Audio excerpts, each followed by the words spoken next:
Assis, o senhor começou a trajetória política concorrendo a vereador pelo PT em 1988. Depois militou no PTB e agora está no PSDB. Se a gente olhar para trás, a gente fica com a impressão de que o senhor migrou da extrema esquerda para um partido que hoje é muito mais identificado com a direita. Por que essa mudança? Por que houve essa guinada? Então, quando eu comecei a fazer política partidária, eu me empolguei na época com a proposta do PT que surgia com uma grande novidade de mudança em todos os sentidos. E o jovem quer mudança, né? Sim. E influenciou muito o convite do então Pedro Pinto, professor Pedro Pinto, né? Grande amigo de saudosa memória, que me convidou então a fazer parte do partido e concorrer a vereador, tanto que eu saí como suplente. Tinha uma votação boa para a época, né? Porque eu era desconhecido em Montenegro, né? Ainda hoje eu vim para casa, estava olhando meus documentos lá e achei o diploma que eu guardei lá com muito carinho. Então foi um momento muito bom. E como eu estava colocando, Márcio, o Brasil ele não tem uma cultura política, não é? Nós não temos essa cultura política. Ela é de natureza colonial e cartorial herdada desde os portugueses. Então hoje os partidos, esquerda ou direita, é complicado se afirmar isso. Na teoria eu até acho que funciona, mas na prática não, tanto é que as coligações que ocorrem pelo Brasil afora são verdadeiros contrassensos se nós analisarmos por esse lado, né? Mas eu diria que a passagem por esses partidos foi muito interessante, ela me ensinou muita coisa. Eu convivi com diversas linhas de pensamento. Aí você vai formando um outro tipo de pensamento, né? Sim. Mas eu penso assim, tem que se fazer política partidária, porque aí você consegue participar de uma coisa nobre que é a política, a mais nobre das artes e a mais vil das profissões. Não fazer da vida política uma profissão, que isso fica ruim, não fica bem. Eu sempre atuei na iniciativa privada, e toda vez que fui convidado a fazer parte da política ou de administrações, fiz com muito carinho e com muita alegria. E aonde fui, deixei amigos e portas abertas. Tanto que eu milito hoje em todos os partidos com respeitabilidade, porque eu criei isso. Eu plantei essa semente, então hoje eu colho isso, né? Respeito todas as opiniões em contrário, mas dou a eles o direito também de divergir, como eles também me dão o direito a divergir. Certo. Na vida pública, o senhor foi assessor de prefeito, o senhor trabalhou na área da comunicação, foi coordenador da Comissão Municipal de Defesa do Consumidor, enfim, atuou em diversas áreas.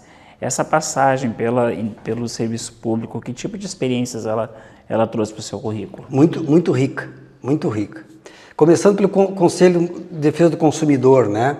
Ela me deu a satisfação assim, de dialogar com o comércio e o consumidor sobre os seus direitos e também os seus deveres.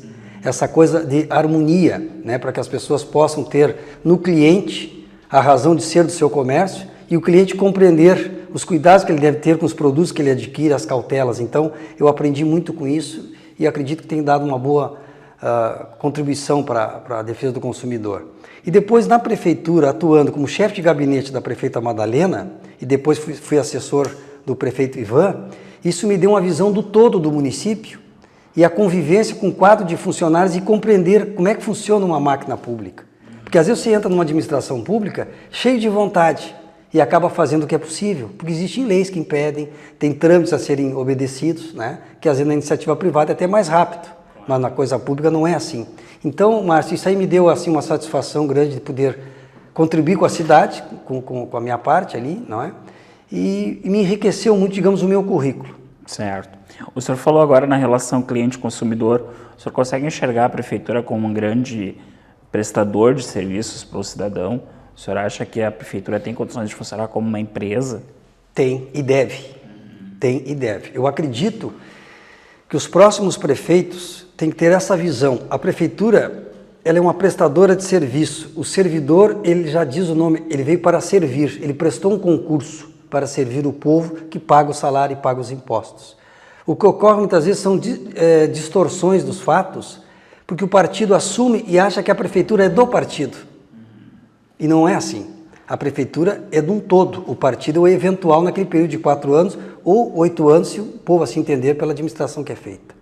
Então eu acredito que tem que se rever uma série de coisas, prestigiar o funcionário para que ele atenda de maneira adequada, que tenha salários condizentes com a sua função, não é? E que receba constantes treinamentos, porque o mundo hoje globalizado tem uma série de exigências que antes até não tinha, né? E eu conversando com funcionários da prefeitura, agora em função de campanha, eu noto isso, de que eles ficam chateados que os partidos, para cumprirem obrigações de campanha e acordos de coligações, acabam colocando lá CCs que não têm o devido conhecimento da função, né? E acaba até atrapalhando o andamento correto do serviço e recai sobre esse funcionário público a incompetência.